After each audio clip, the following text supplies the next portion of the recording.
So Chick Chat news. CBS, NBC, ABC, XYZ, Tropical Lightning, 6667 Infantry Army, 25th Infantry Division, Vietnam veteran here to explain what insulting a comrade, whether it previously service or Blue Star mom, whether it be the wife of a disabled or an honorably discharged or a retired individual, whether civilian service or that of military, what it is to insult, and how it is not anyone's right to call someone a nigger. That is a term that white, yellow, green, or blue is a definition. And if that definition, which I met 8 niggers in Reno, Nevada, and they happened to be black, but it did not make them slaves. They, just like I, had all the privileges of our country of the United States of America. Her daughter was a criminal justice major out of UNR, and yet her son was a thug.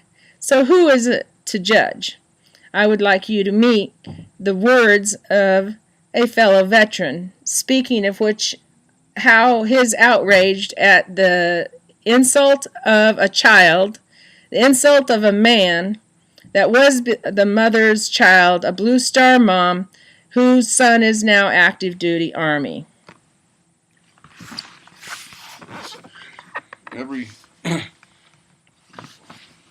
So when you're talking to other people, it's like we can kid. In school, you can go, "Oh, you're a blonde," and I'll laugh. "Yep, I'm so blonde now that I bleach it. The rest of my brain cells are just like as redhead as any redhead is wild."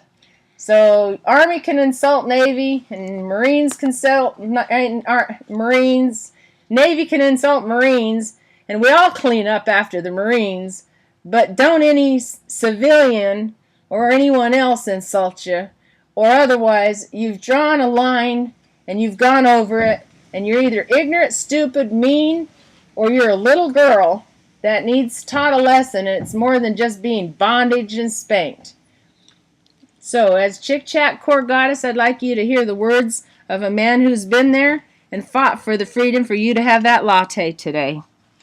And his dog, Bella Girl, has volunteered to be the visual artist of the morning as he speaks words of wisdom.